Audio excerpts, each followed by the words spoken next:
وعلیکم السلام ورحمۃ اللہ وبرکاتہ۔ الحمد للمتوحد بجلالہ المتفرد وصلاته دوما على خیر الانام محمد والآل والاصحاب هم ما غایا عند شدائد فإلى العظيم توسل بكتابه وبأحمد وبمن أتى بكلامه وبمن هداه وبمن هدي وبطيبة وبمن حمد وبمنبر وبمسجد واجعل منها أحمد رضا عبدا بحرز السيد. أما بعد فقد قال الله تبارك وتعالى في القرآن المجيد والقرآن الحميد يا أيها الذين آمنوا اتقوا الله وكونوا مع الصادقين.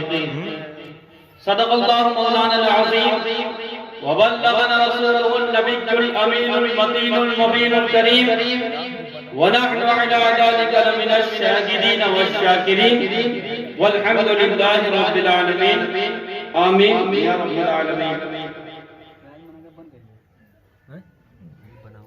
اعلیٰ حضرت عظیم البرکت مجدد دین و ملت الشاہ امام احمد رضا خان علیہ رحمت الرحمن کہتے ہیں دن لہو میں کھونا تجھے شب صبح تک سونا تجھے.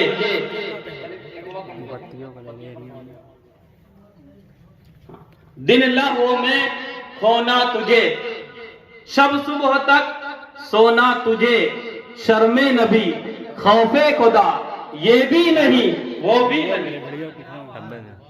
دن لہو میں کھونا تجھے شب صبح تک سونا تجھے شرم نبی خوف خدا یہ بھی نہیں وہ بھی نہیں.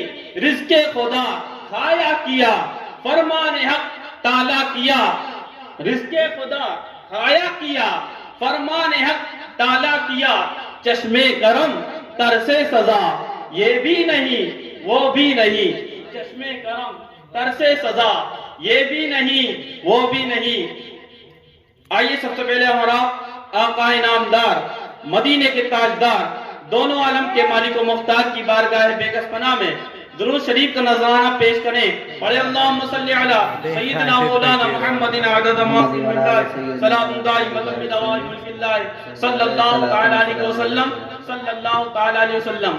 اللہ اقبال فرماتے ہیں کیا فرماتے ہیں؟ کہتے ہیں سبق پڑھ پھر صداقت کا عدالت کا شجاعت کا. سبق کتنی چیزوں کو پڑھنا ہے؟ سبق پڑھ پھر صداقت کا عدالت کا شجاعت کا. لیا جائے گا تجھ سے کام دنیا کی امامت کا. لیا جائے گا تجھ سے کام دنیا کی امامت کا. معزز سامعین کرام ابھی میں نے جس آیت کریمہ کی تلاوت کرنے کا شرف حاصل کیا ہے اللہ رب العزت قرآن مقدس میں ارشاد فرماتا ہے یا ایھا الذین آمنوا اتقوا اللہ وکونوا مع الصادقین. اے ایمان والوں اللہ سے ڈرو اور سچوں کے ساتھ ہو جاؤ. اللہ سے ڈرو اور سچوں کے ساتھ ہو جاؤ. معزز سامعین کرام اللہ رب العزت نے یہ جو قاعدہ بیان فرمایا ہے اس میں ارشاد فرمایا اے ایمان والوں اللہ سے ڈرو یعنی خوف خدا اپنے اندر جذب کر لو. اللہ اور اس کے رسول کا خوف اپنے دلوں میں جذب کر لو اور سچوں کے ساتھ ہو جاؤ. تو سچوں سے مراد یہ اولیاء انبیاء علماء ہیں. سچوں سے مراد کون ہے؟ اولیاء اکرام اور انبیاء اکرام اور علماء اعظام کی جماعت. سچوں سے مراد یہی ہے جن کی بارگاہ میں ہم حاضری دے رہے ہیں ابھی جن کا عرس مبارک منا رہے ہیں. حضور شاہ رحمت اللہ تعالی علیہ انہی سچوں میں سے ایک سچے ولی ہے. اللہ کے پیارے ولی ہیں اور اللہ کے قریبی بندے ہیں. چنانچہ اب ہمیں یہ دیکھنا ہے کہ ہمارے اندر خوف خدا کتنا ہے اللہ کا خوف کتنا ہے اللہ کے نبی علیہ الصلوۃ والتسلیم کی تعلیمات پر عمل کتنا ہے. ہمیں اس چیز پر غور کرنا ہے۔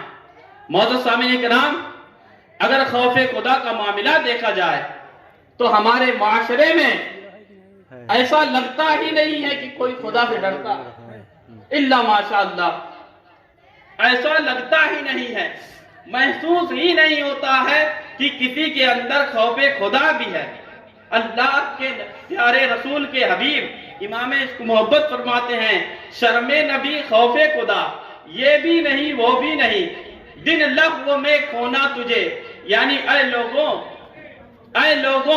اے مسلمانوں، تمہاری زندگیاں کیسے گزر و بسر ہو رہی ہیں، لغو میں، لعب میں، کھیل میں، کود میں، کار کی مشغولیت میں اور مال و اولاد کی مشغولیت میں ہماری زندگیاں گزری جا رہی ہیں، اور نہ اللہ کی خوف ہے، نہ اللہ کے نبی علیہ الصلوۃ والتسلیم کا شرم ہے، اور نہ ہی کسی کی حیا ہے، اور نہ ہی کسی کا ادب ہے، نہ کسی کا لحاظ ہے، نہ کسی قاعدے قانون پر عمل ہے۔ آج ہمارا حال ایسا ہو گیا ہے کہ دنیا نے ہم کو مغربی تہذیب کے دلدل میں پھنسا دیا، اور ہم خود پھنستے چلے جا رہے ہیں۔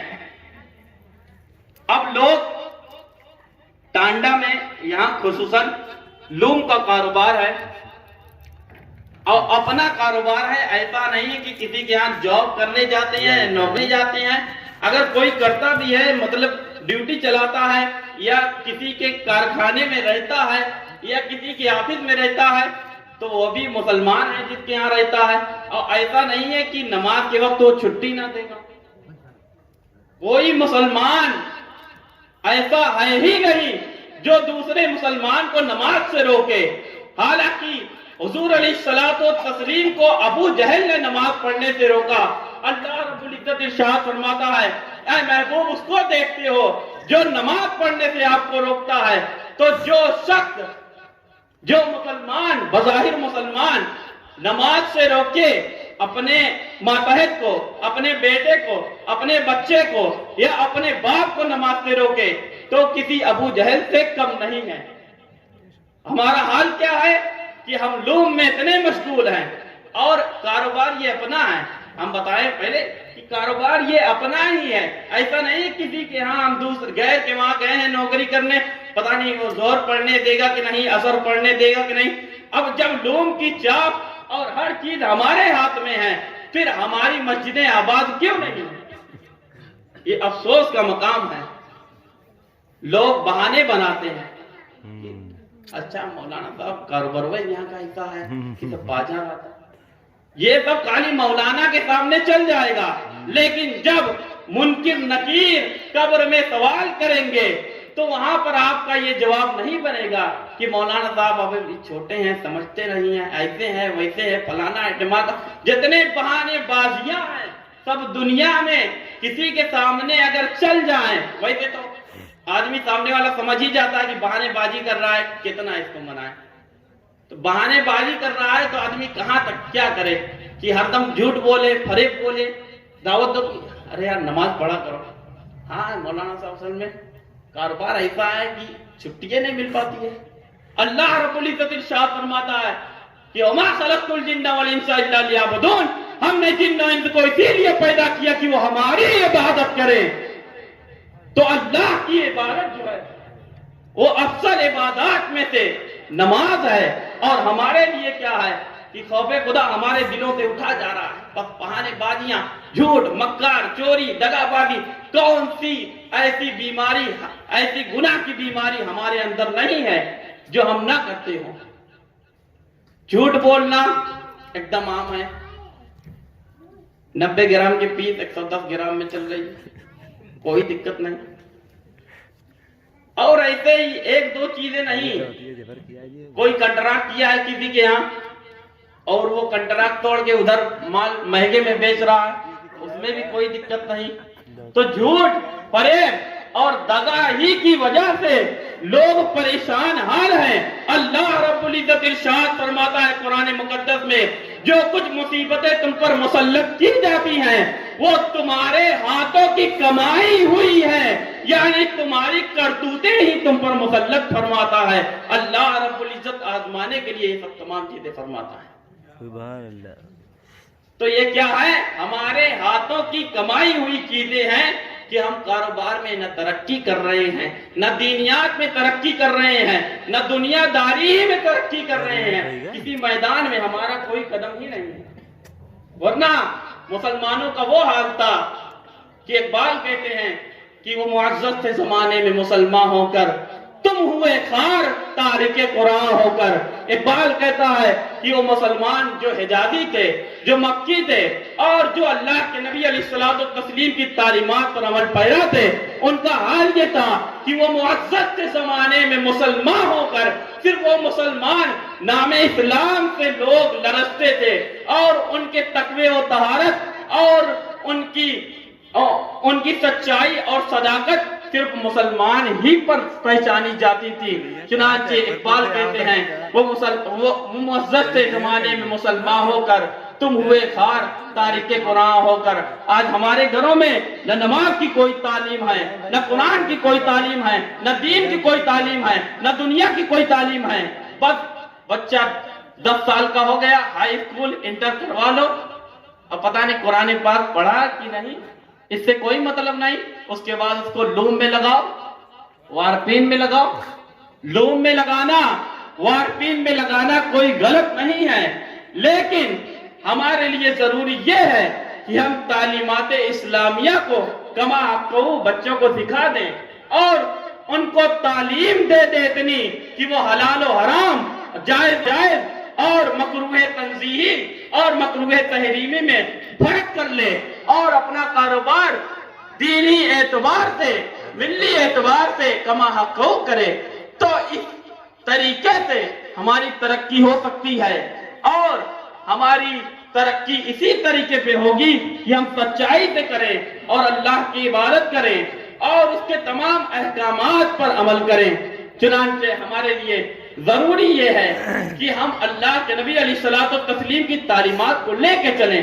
ایسا نہیں ہے کہ اب لوگ جانتے ہیں کہ مولانا اور مسئلہ اور یہ سب جو ہوتا ہے یہ صرف کیا ہے، نکاح میں ہو جائے، مسجد میں، نماز میں۔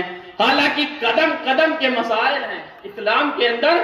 آپ کو قدم کیسے اٹھانا ہے، کیسے رکھنا ہے، کس سے کیا بولنا ہے، کیا نہیں بولنا ہے، یہ تمام مسائل ہیں۔ علم المسائل اہم ہے، علم المسائل بہت اہم ہے۔ اب لوگ ناول پڑھتے ہیں، کہانیاں پڑھتے ہیں، اور بس یہی کل ناول پڑھ کے رہ جاتے ہیں۔ جو پڑھنے والے بھی ہیں 1-2% پڑھتے ہیں، وہ بھی ناول کا پڑھنا یہ جائز نہیں ہے، ناجائز ہے۔ اللہ کہ نبی کی شریعت میں یہ ہے کہ ناول پڑھنا ناجائز ہے، کیونکہ اس میں من گھڑت کہانیاں ہوتی ہیں۔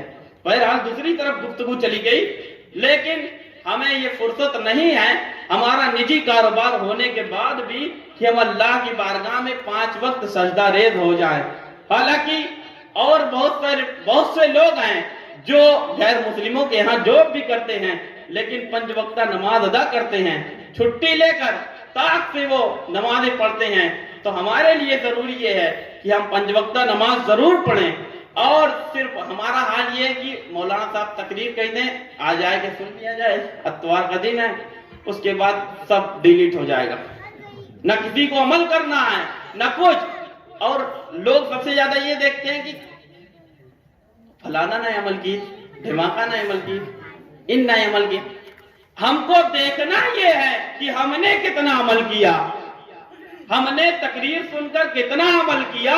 ہم کو اپنے نفس میں دیکھنا ہے، اپنے دامن میں دیکھنا ہے کہ ہم کتنا عمل پیرا ہوئے۔ یعنی تقریر اتنی ڈھیر ہوتی، ایک کو نمازی نہیں پڑھتے ہیں، ایک کو ایسے نہیں ہوتے، تو اس کا یہی وجہ ہے، اس کی سب سے بڑی وجہ یہی ہے کہ ہم اپنے آپ کو نہیں دیکھتے کہ ہم کائیں نہیں سدھرتے ہیں، ہم دوسرے کو سدھارنے کے چکر میں رہتے ہیں۔ تو ہمارے لیے ضروری یہ ہے کہ ہم اللہ رب العزت ارشاد فرماتا ہے، اے ایمان والو اللہ سے ڈرو۔ تو اللہ سے ڈرنا کیسا ہے؟ جہنم کے عذاب سے ڈرنا، قبر کے عذاب سے ڈرنا ہے، اور ان سے ڈرنے کا جو ہے، ان سے ڈرنے کا جو ظاہر مطلب جو ظاہر ہے کہ آدمی نماز پڑھے، روزہ رکھے اور قرآن اور شریعت کے احکامات پر عمل کرے، تو اسی سے ظاہر ہوتا ہے کہ بندہ کتنا ڈرتا ہے، ورنہ دل کے حالات تو اللہ رب العزت جانتا ہے، اس کے نبی علیہ الصلوۃ والتسلیم جانتے ہیں۔ چنانچہ ظاہری حالات میں ہم کو اللہ کے رسول صلی اللہ علیہ وسلم کی تعلیمات پر عمل پیرا ہونا ہے، اور ہمارے لیے ضروری یہ ہے کہ ہم کاروبار کو بہت بڑا وہ نہ مانیں۔ کاروبار کچھ نہیں ہے، کہتے ہیں پیسہ ہاتھ کی میل ہے، بس وہی ہے۔ کب کس کا تنزل آ جائے، کب کس کی ترقی آ جائے، وہ اللہ رب العزت کے ہاتھ میں ہے، اسی کے دست قدرت میں ہے۔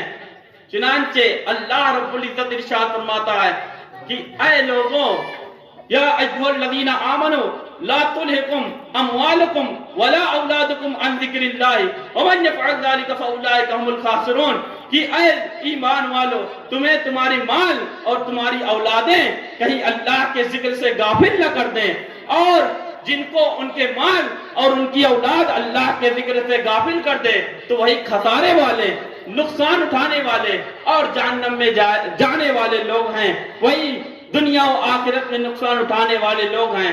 اللہ فرماتا ہے کہ تمہیں تمہاری مال اور تمہاری اولادیں اللہ کے ذکر سے غافل نہ کر دے۔ آج ہم کیا کہ کمانے کے چکر میں ہیں کہ لوم بڑھ جائے اور کاروبار بڑھ جائے، بہت ساری چیزیں ہیں، خالی لوم ہی نہیں، یہ لوم کا علاقہ ہے، اس وجہ سے لوم آ رہا ہے، تو بہت ساری چیزیں ہیں کہ پیسہ روپیہ بڑھ جائے، بزنس آگے چلا جائے اور بچوں کی مستقبل سدھر جائے، اور یہ نہیں دیکھتے ہیں کہ ہمارا مستقبل یعنی ہماری آخرت کا کیا انجام ہوگا۔ ہم نماز کتنی وقت میں پڑھتے ہیں، کتنا سچ بولتے ہیں، کتنی جھوٹ بولتے ہیں۔ اقبال کہتا ہے کہ سبق پڑھ پھر صداقت کا، عدالت کا، شجاعت کا، لیا جائے گا تجھ سے کام دنیا کی امامت کا، کہ اے مسلمانوں، اگر تم پھر سچائی پر اور انصاف پر اور شجاعت و بہادری پر پھر آ گئے تو پھر دنیا تمہاری امامت کو تسلیم کرے گی، دنیا تمہاری سلطنتوں کو تسلیم کرے گی، تمہاری بادشاہیت کو تسلیم کرے گی۔ اقبال کہتا ہے سبق پڑھ پھر صداقت کا، عدالت کا، شجاعت کا، لیا جائے گا تجھ سے کام دنیا کی امامت کا۔ کہتا ہے کہ وعظ قوم کی وہ شعلہ بیانی نہ رہی، برق طبعی نہ رہی، شعلہ مقالی نہ رہی، رہ گئی رسم ازاں، روح بلالی نہ رہی، فلسفہ رہ گیا تلقین غزالی نہ رہی، مسجد مرثیہ خواں ہیں کہ نمازی نہ رہے، یعنی وہ صاحب اوصاف حجازی نہ رہے۔ اقبال کہتا ہے وہی وصف والے حجازی بن جاؤ، وہی وصف والے حجازی بن جاؤ، اللہ کے نبی کے دور کے صحابہ کے وصف والے بن جاؤ، اللہ کے نبی کے دور کے صحابہ، تابعین، تبع تابعین، محدثین اور تمام تر ائمہ صلحاء کے نقش قدم پر چلو۔ تو اقبال کہتا ہے پھر کیا ہوگا کہ جب تم صداقت، عدالت اور شجاعت سے ہو کے گزرو گے تو امامت آٹومیٹکلی تمہاری امامت دنیا قبول کرے گی۔ سبق پڑھ پھر صداقت کا، عدالت کا، شجاعت کا، لیا جائے گا تجھ سے کام دنیا کی امامت کا۔ معزز سامعین کرام، ہماری بات کافی دراز ہونے لگی ہے اور وقت کی قلت کو مد نظر رکھتے ہوئے میں اپنی گفتگو یہی ختم کر رہا ہوں۔ وما علینا الا البلاغ المبین۔ السلام علیکم ورحمۃ اللہ۔ وعلیکم السلام۔